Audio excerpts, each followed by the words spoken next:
यह कहानी महाभारत काल की है। गुरु द्रोणाचार्य उस समय धनुष विद्या के सबसे बड़े आचार्य माने जाते थे।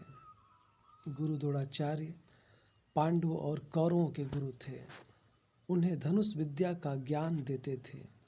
एक दिन एकलव्य, जो कि एक गरीब शूद्र परिवार से थे, द्रोणाचार्य के पास गए और बोले कि गुरुदेव, मुझे भी धनुष विद्या का ज्ञान प्राप्त करना है। आपसे अनुरोध है कि मुझे भी अपना शिष्य बनाकर धनुष विद्या का ज्ञान प्रदान करें। किंतु द्रोणाचार्य ने एकलव्य को अपनी व्यवस्था बताई और कहा कि वे किसी और गुरु से शिक्षा प्राप्त कर लें। यह सुनकर एकलव्य वहाँ से चले गए। इस घटना के बहुत दिनों बाद अर्जुन और द्रोणाचार्य शिकार के लिए जंगल की ओर गए। उनके साथ एक कुत्ता भी गया हुआ था। कुत्ता अचानक से दौड़ते हुए एक जगह पर जाकर भौंकने लगा।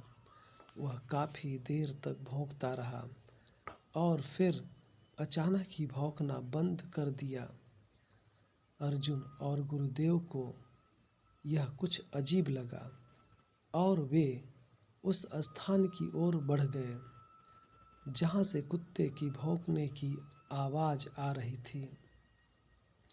उन्होंने वहाँ जाकर जो देखा तो एक अविश्वसनीय घटना घटी थी। किसी ने कुत्ते को बिना चोट पहुँचाए उसका मुंह तीरों के माध्यम से बंद कर दिया था और वह चाहकर भी नहीं भौंक सकता था। ये देखकर द्रोणाचार्य चौंक गए और सोचने लगे कि इतनी कुशलता से तीर चलाने का ज्ञान तो मैंने अपने प्रिय शिष्य अर्जुन को भी नहीं दिया है और ना ही ऐसे भेदने वाला ज्ञान मेरे अलावा यहाँ कोई जानता है। तो फिर ऐसी अविश्वसनीय घटना घटी कैसे? तभी सामने से एकलव्य अपने हाथ में तीर कमान पकड़े आ रहा था। ये देखकर तो गुरुदेव और भी चौंक गए। द्रोणाचार्य ने एकलव्य से पूछा, बेटा तुमने ये सब कैसे कर दिखाया?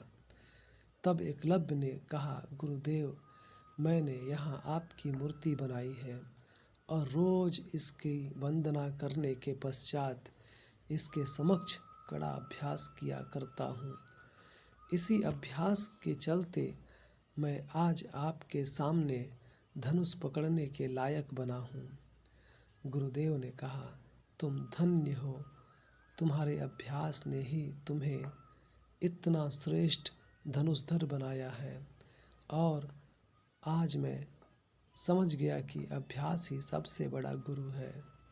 मित्रों, अगर मेरी कहानी अच्छी लगी तो मेरे चैनल को लाइक और सब्सक्राइब ज़रूर करें। आपका बहुत बहुत धन्यवाद।